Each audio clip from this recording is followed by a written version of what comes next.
চিতল মাছের মুইঠা তো আপনারা সবাই খেয়েছেন, তাই আজ করব কাতলা মাছের মুইঠা, তবে একদমই অন্যরকম পদ্ধতিতে। চলুন শুরু করা যাক। প্রথমেই আমি মোটা করে কেটে এক টুকরো কাতলা মাছ ধুয়ে পরিষ্কার করে রেখেছি। এবার পরিমাণ মতো নুন আর হলুদ গুঁড়ো দিয়ে মাছটাকে জল দিয়ে সেদ্ধ করে নেব। এবার ঢাকনা লাগিয়ে ওভেনের ফ্লেম অন করে দিলাম। 5 মিনিট পর ঢাকনা তুলে মাছটাকে উল্টে দিয়ে আবার সেদ্ধ হওয়া অবধি ঢেকে দেব।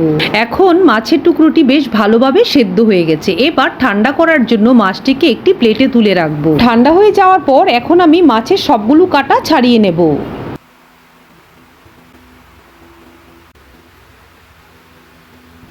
খুব ভালো করে মাছের কাঁটা ছাড়ানো হয়ে গেছে। এখন আমি নিয়ে নিলাম একটি মাঝারি সাইজের সেদ্ধ করা আলু। এবার সেদ্ধ আলুটাকে স্ম্যাশ করে নেব। এবার নেব 1 চামচ পেঁয়াজ বাটা আর হাফ চামচ করে আদা রসুন আর কাঁচা লঙ্কা বাটা, আর দেব হলুদ গুঁড়ো আর লাল লঙ্কার গুঁড়ো, আর দেব সামান্য পরিমাণে ময়দা। আর এদিকে গ্যাস ওভেনে বসিয়ে দিলাম কড়াই, দিয়ে দিলাম সর্ষের তেল। কেটে রাখা আলুর টুকরোগুলোকে হলুদ আর নুন দিয়ে ভেজে নামিয়ে নেব। আর এদিকে একটি বাটিতে ভিজিয়ে রাখছি কিছুটা পরিমাণে কিশমিশ আর কাজু বাদাম। আলুগুলোকে লাল লাল করে ভেজে নামিয়ে রেখেছি। এবার মাছের সাথে সব কিছু মিশিয়ে ভালো করে মাখিয়ে নেব। এবার দিয়ে দেব পরিমাণ মতো নুন, দিয়ে সবকিছু আবার একসাথে মাখিয়ে নেব। নুনটা পরে দেওয়াই শ্রেয়, নয়তো মিশ্রণটি নরম হয়ে যাওয়ার সম্ভাবনা থাকতে পারে। এবার হাত দিয়ে চেপে চেপে এইভাবে মুইঠাগুলো তৈরি করে নেব। এবার আলু ভাজার তেলেই এক এক করে মুইঠাগুলো কড়াইয়ে দিয়ে দেব, দিয়ে এপিট ওপিট লাল লাল করে ভেজে নেব।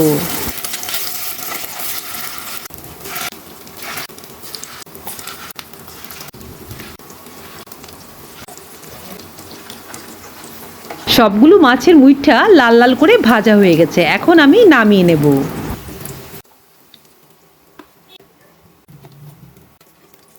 এবার এই কড়াতেই দিয়ে দেব 1 চামচের মতো ঘি, ফোড়নে দেব তেজপাতা, শুকনো লঙ্কা আর গোটা জিরে। শুকনো মশলাটা সামান্য ভাজার পর দিয়ে দেব 1 চামচ পেঁয়াজ বাটা, তারপর দেব হাফ চামচ রসুন আদা আর কাঁচা লঙ্কা বাটা, দিয়ে এবার সবকিছু ভালো করে একসাথে ভেজে নেব। এবার দেব হলুদ গুঁড়ো, লাল লঙ্কার গুঁড়ো আর 1 চামচ ধনিয়া গুঁড়ো, দিয়ে সবকিছু একসাথে আবার ভালো করে ভেজে নেব। এবার দিয়ে দেব ভিজিয়ে বেটে রাখা কাজু কিশমিশের পেস্ট, দিয়ে সবকিছু একসাথে ভালো করে মিশিয়ে নেব। মশলাটা ভাজার পর এখন দিয়ে দিচ্ছি ফ্রোজেন কড়াইশুঁটি, দিয়ে ভালো করে মশলার সাথে ভেজে নেব। এবার দেব পরিমাণ মতো নুন দিয়ে মশলাটা খুব ভালো করে কষানোর পর দিয়ে দিচ্ছি ঝোলের জন্য পরিমাণ মতো জল। এবার ঝোলটা ভালো করে মিশিয়ে দিয়ে দেব ভেজে রাখা আলুগুলো, দিয়ে কিছুক্ষণের জন্য ঢেকে দেব। ঝোল ফুটতে শুরু করেছে, আলুগুলোও সেদ্ধ হয়ে গেছে। এবার মাছের মুইঠাগুলো একে একে কড়াইয়ে দিয়ে দেব।